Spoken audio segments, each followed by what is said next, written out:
We will start by selecting a composition using the viewfinder. Some things to consider and include are light and shadow interplay, variety and size of shapes, as well as shapes created by negative spaces. Since this is a precursor to a portrait painting, I will give the picture a vertical orientation. Next, I will draw in borders or edges for my picture that are roughly the same proportions as my viewfinder.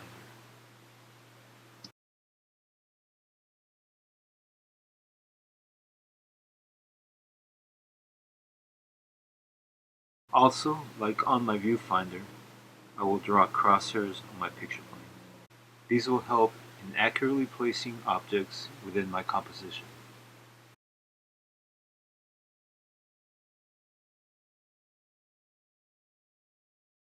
To start the actual drawing, I'll make boundary marks on the top, bottom, and sides. This is also to help with the placement of the subject within the picture.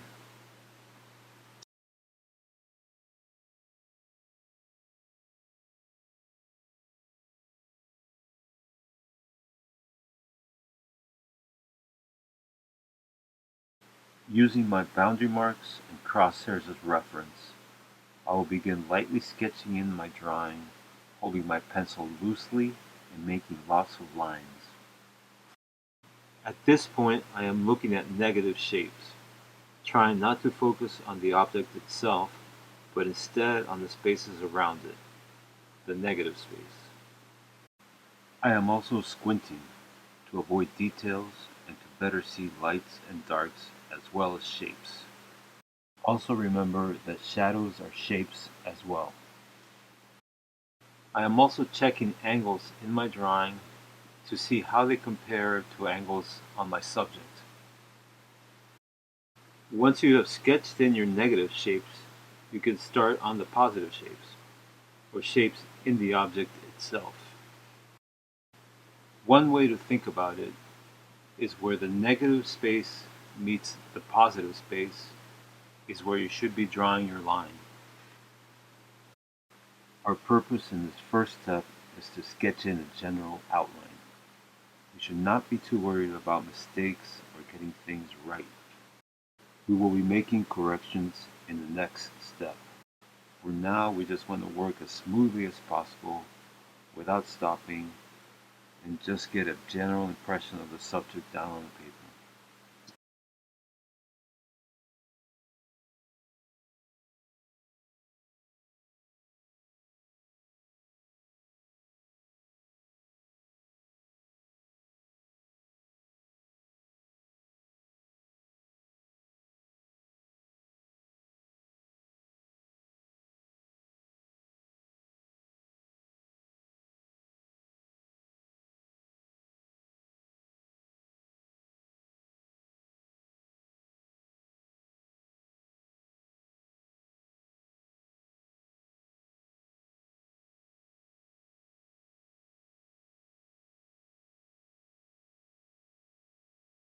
Now that we have a general outline down, in the second step, we'll be making structural corrections to our drawing. Where in our initial sketch we were more concerned with a loose general impression, in this step we will be clarifying and solidifying our subject. We will switch our thinking from a purely visual one of abstract shapes to a more tangible one of actual physical objects. Or, instead of drawing what we see, we will now be drawing what we know. So what does this mean? Okay, we know, for instance, that part of our subject is a three-dimensional rectangle or a cube. And we know that cubes have parallel sides. In my initial, more impressionistic drawing, some of the lines that should have been parallel are not. So applying what I know about cubes, I can now correct the lines and make them parallel as I know they should be. This two-step process of capturing an impression and then correcting is the same process we will be using when doing an actual portrait. We will first capture a purely visual impression of the face, followed by applying and correcting with what we know about the human face, which is anatomy and structure. In the meantime, I will continue correcting structure, clarifying lines, measuring, and checking proportions throughout my drawing. Once I have a good, clear outline, we will proceed to the next step.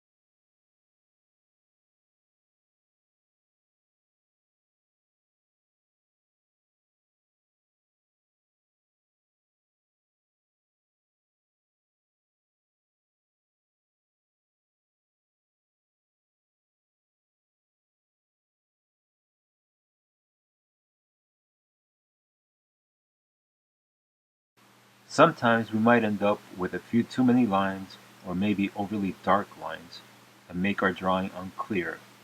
One solution is to clean it up with an eraser, taking it down to a ghost image, then redrawing the whole thing with a clear, defined line.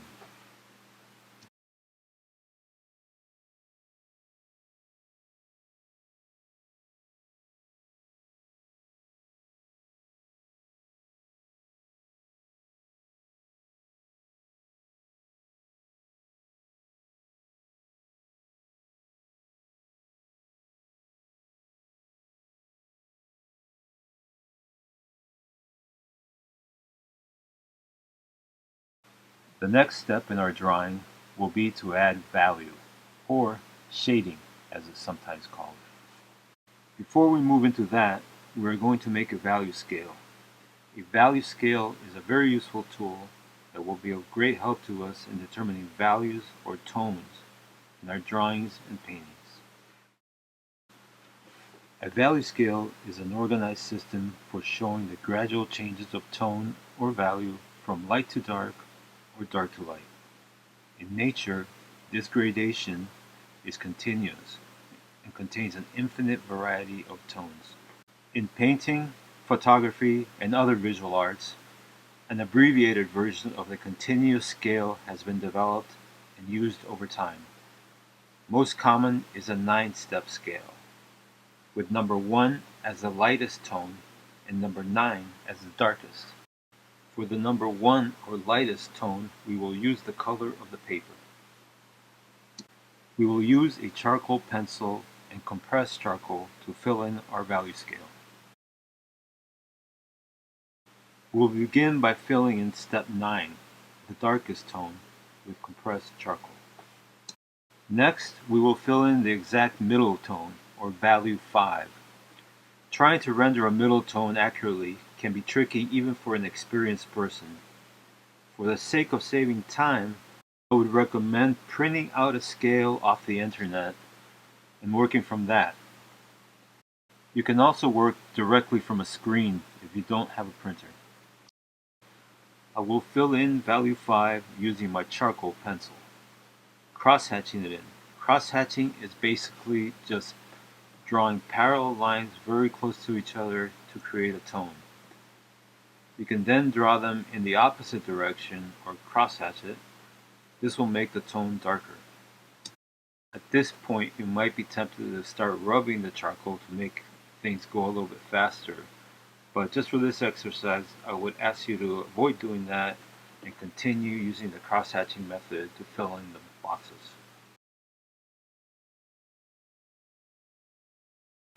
After value 5 is complete, I will move on to value 7, which is in the exact middle between 5 and 9. At this point, you may no longer need to use the printed scale. A good way to see the tones is to squint. This will give you an accurate overall view of the gradations. Continue filling in the values until the scale is complete.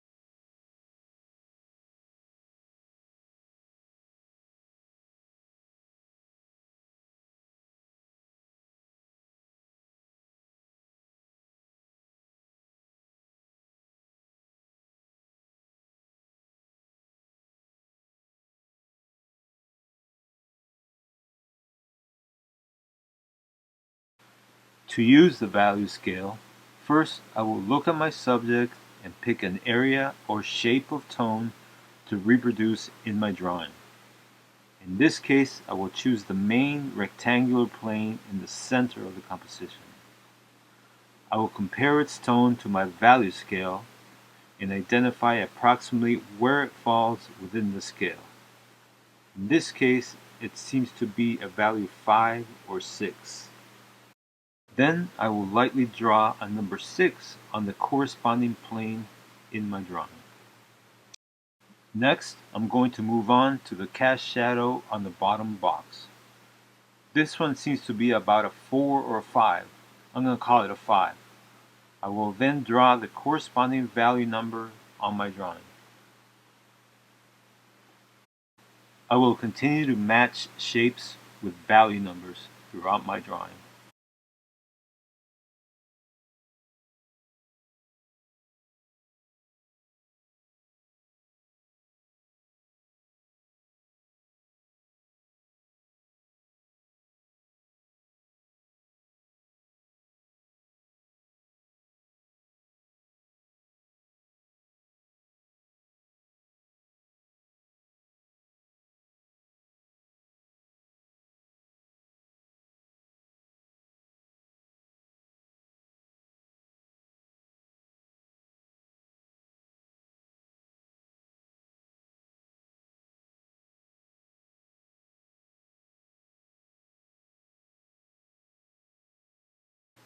Now that we have a good idea of which tones go where, I am going to start filling in the shapes with the proper tone.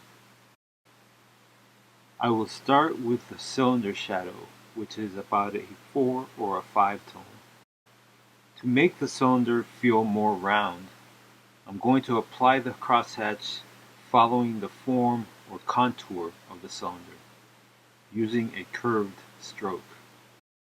I will keep working at it until the tone is about a 5 according to my value scale.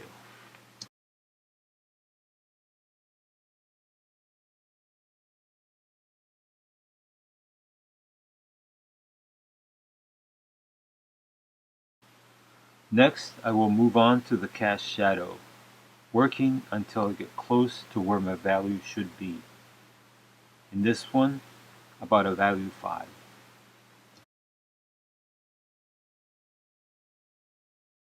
Next, I will move on to the main large plane, which I decided was about a value 6.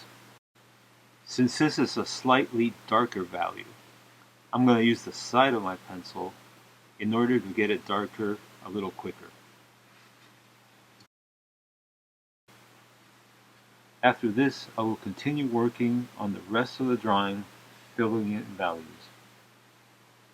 It's important not to attempt to match values perfectly. As long as you get close, adjustments can be made at the end after everything is filled in.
After everything is blocked in, I can start making adjustments, making things darker and sharper, as well as making them lighter using the eraser.